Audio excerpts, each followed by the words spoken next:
Support comes from the Missouri Forest Products Association, saluting Earth Day on April 22nd with an ongoing commitment to help offset carbon emissions with sustainable harvesting of Missouri forests.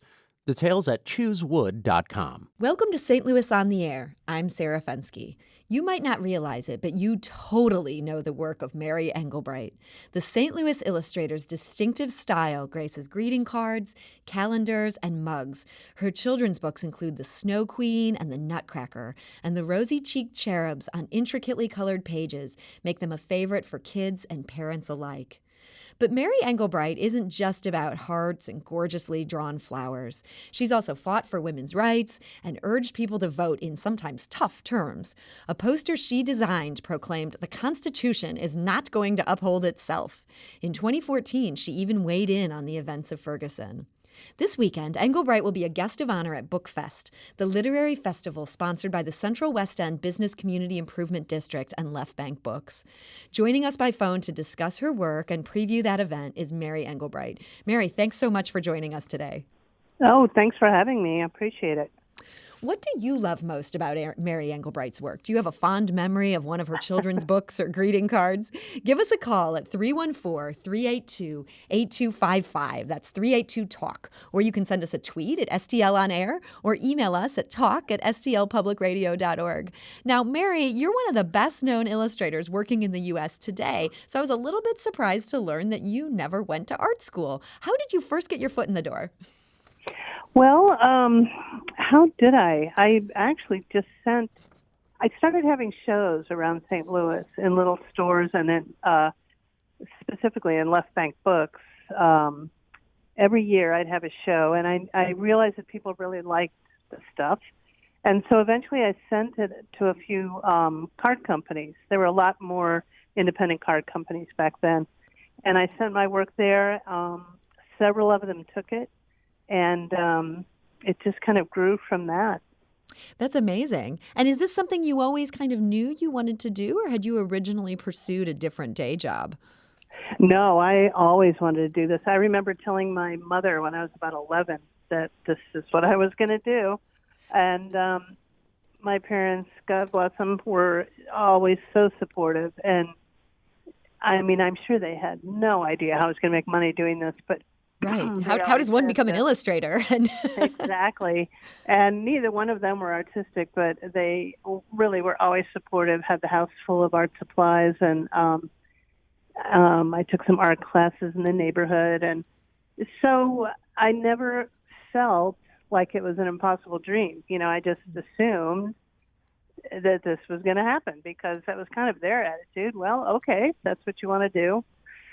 That's great. They had such belief in you. You said that they were not artistic. Was there any particular art that you saw when you were young where you were like, yeah, that's what I have to do? Or yes, my mother would read to us every night, and a lot of the books were from her childhood or even her mother's childhood. So books that were beautifully illustrated, you know, by Arthur Rackham and these old, you know, classic illustrators, and that was my favorite part of the reading. And I'd copy them after we read the story. The next day, you know, I'd get them out and I'd copy those drawings. And so that's kind of how I taught myself to draw, and that's the kind of art that I've always loved and been partial to. And yet I read it took you quite some time to end up doing your first children's book. You really sort of went down the card route for a while before you found yourself doing that. Were you at first intimidated to take that on, or was it just so much work? No, nobody asked. Oh, how is that possible? Your illustrations are everywhere. Well, it's funny, but most publishing companies use their own in-house illustrators. They get manuscripts from all kinds of people, and a lot of people don't know this, but you don't have to send those manuscripts in fully illustrated because they use their own illustrators. And so it's a little bit hard to break into that business unless you have a name. So actually, the greeting card avenue was perfect because it got my work out there, got my name out there, and then I was approached by publishers who were familiar with that and wanted me to illustrate books. That's great. And that led to The Snow Queen? That was your first book? The Snow Queen was the first book. Yes. And I feel like that book is such a favorite. I told several people I was talking to you today, and they were like, "Oh, the Snow Queen." That must have been a huge hit for the publishers. It was, and it's one of my all-time favorite fairy stories. And they were it was Workman Publishing, and they were so generous and asked me. They wanted me to do a book, and they just said, "What is your favorite story? We'll do that. We'll do whatever that is." And so that's how the Snow Queen came What to did you be. like about the Snow Queen? It's a really kind of mysterious and romantic tale. There's lots of different moving parts to it. It's not, the prince comes and saves the princess kind of thing. It's about friendship, and it's just it's a wonderful story. Yeah. Yeah, you chose a good one for sure. Yeah. Now, I read that you also got fired from the St. Louis Post-Dispatch early on in your career. Can you tell us that story? Well, I wasn't fired, really. I was the first woman they had ever hired in the art department. And this was what year? Oh my gosh, it must have been 72 or something like that. Okay. And it was a tough job. I had never worked like that under such intense deadlines, and I was exhausted. You had to be there at 8 a.m, which was also not familiar to me. But, Not a morning person. Yeah, but I found out that I was getting paid considerably less than the men, which it didn't actually. The thing was, I was being paid more than I ever thought I would ever make as an artist. So I was perfectly happy with what I was being paid. But I knew other women were also suing at the Post for the pay difference, and I felt like I should say something. And so I was still in my probation period, and I went to whoever I went to and said, this is happening. I hate to complain. I'm sorry, but this is, there's really quite a difference. And they said, "Oh, you're right." And they gave me all my back pay and said, "We're not going to need you anymore." Oh. So I wasn't really fired. I mean, it was during my probation period. They had every right to let me go. But I was thrilled, frankly. You were thrilled? I was thrilled. I did not like that job. Was this the early morning hours and the deadlines, or was there more to it? Yeah, no. Oh, the people were wonderful. I loved that part of it. Other than the people that wanted to pay you much less than men. Well, but that was true all through the newspaper. It wasn't just me. So, but it was. The people were great. But yeah, it was the early morning and the intense deadlines, and I wasn't drawing what I actually wanted to draw, of course. So, yeah, I was happy to leave. So did that end up being a blessing in disguise that liberated you to do what you wanted to do? Absolutely. Well, we can thank the St. Louis Post-Dispatch for that. That's right. And I do. We're actually going to go to the phone lines here. We have a big fan of yours, apparently, who has heeded our call and decided to call in. Heather, hi. You're on St. Louis on the Air. Hi, Mary. I'm just such a huge fan. Well, thanks. I have been collecting your stuff, and when I was in high school, I was a cheerleader, and we had to decorate lockers.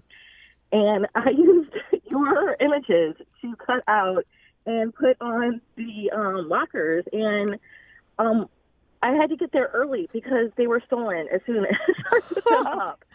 So, your images have inspired me and inspired my, my high school teammates and stuff. So you still are such a wonderful inspiration to me, especially recently with the elections and stuff. But just all your art has been so great. So thank you so much. Oh, I really appreciate that. Thanks a lot. Yeah, I've been around a long time, so I'm glad to hear you liked it in high school and you still like it. Heather, thank you so much for that call. Thank you. Mary, since Heather did mention this, I think a number of your fans probably did not know about your political inklings until the illustration you did in the wake of Michael Brown's killing in Ferguson. And as we heard from Heather, it sounds like she's very appreciative of your politics, but I'm sure that wasn't necessarily a strategic decision that you were going to to share your political well, that was sympathies a poor there. business decision. Yeah. Did you end up getting a big backlash for that? Yeah, I was very upset by the killing of Michael Brown, and I did the drawing. And tell us, sorry, just what was this drawing? The drawing was of a mother with her little boy looking at a newspaper that was talking about the police shooting, and it said, hands up, and the little boy had his hands up, and it said, no one should have to teach their children this in this country or in the United States.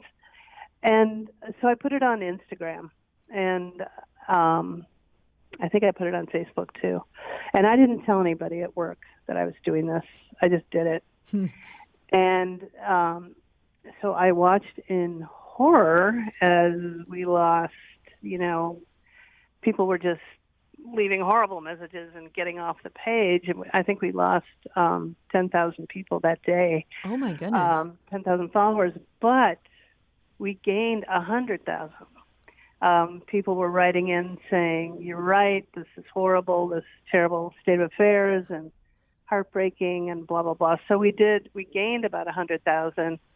So all was well. But we did lose a lot of customers. But I felt like it was an important issue, and I had to say something. I feel like if you've got a platform and there's something that you feel strongly about and you feel you might be able to make a difference or change a mind or two, that you should do it.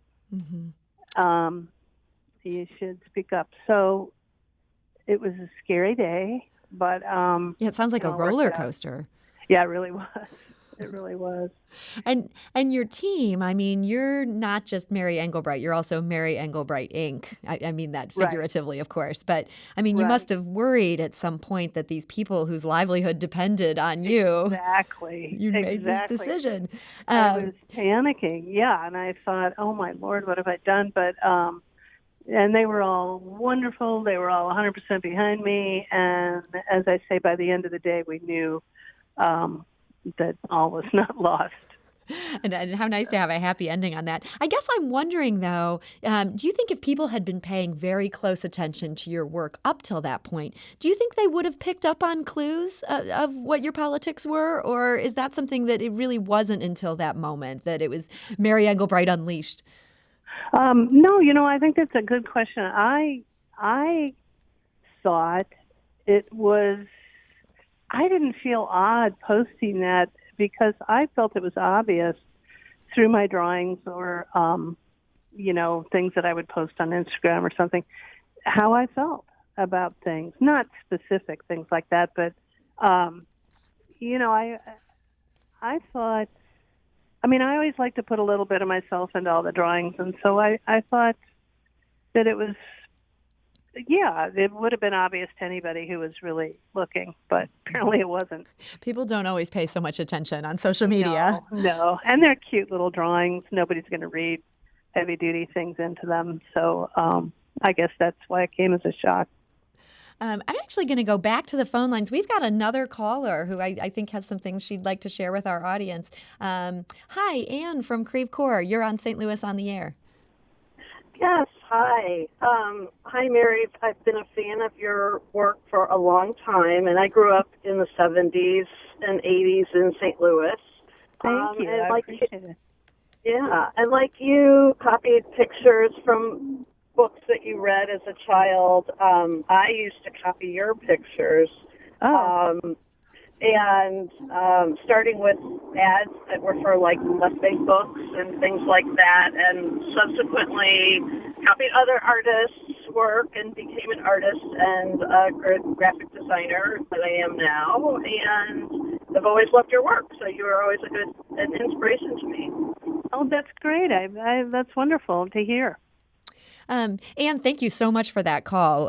It's great to hear from these fans, Mary. I think that you've really inspired a generation of artists. No, it's fun to hear that Anne copied my drawings, just like I was copying those other drawings, and that's fun. Keep the circle going. Yeah. Yeah. And thank you for that call. Mary, I did want to ask you, you have such a distinctive style. When do you feel like the look of what a Mary Engelbreit illustration is? Is that something that crystallized when you were younger, or was it later in your career? Well, yes. I mean, if you look at the really old stuff, you can still see, kind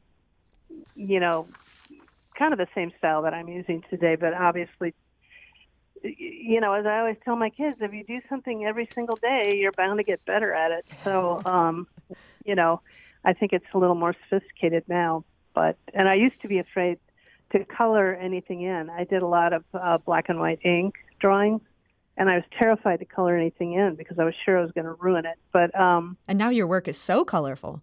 Right. And, I just taught myself how to get it to look the way I wanted it to look. It's all been very fun.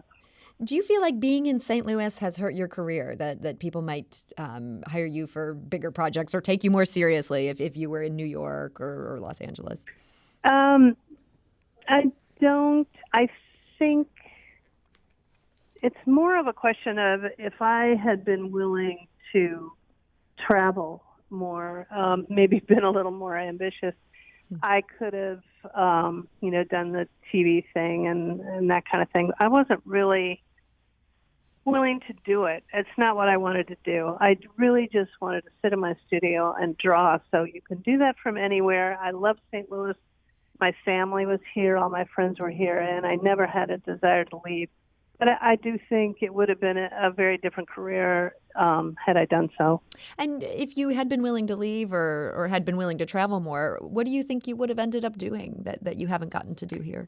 Well,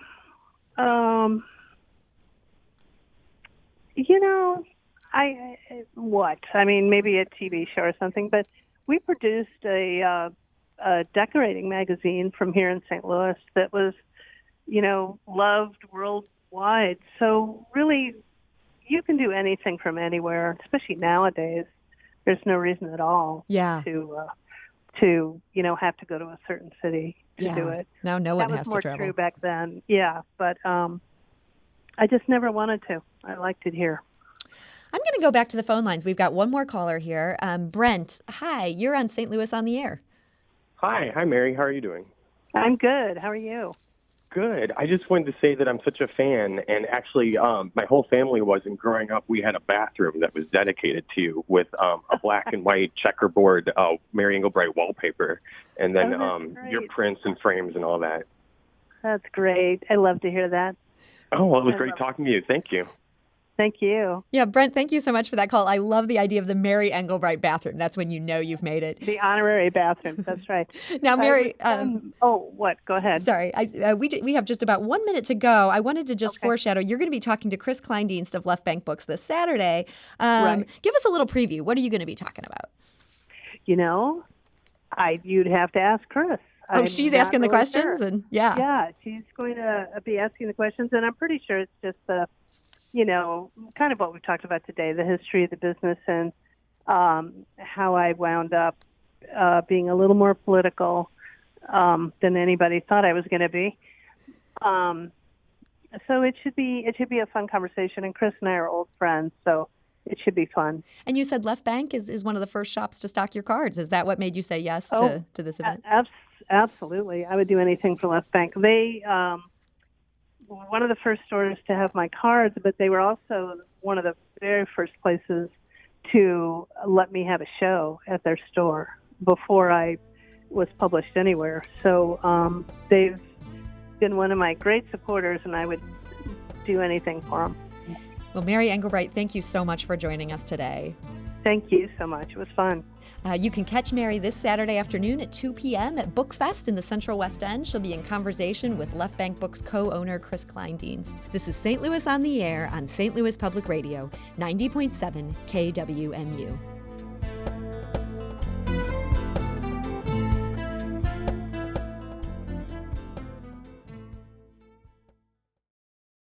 Support comes from the Missouri Forest Products Association, saluting Earth Day on April 22nd with an ongoing commitment to help offset carbon emissions with sustainable harvesting of Missouri forests. Details at choosewood.com.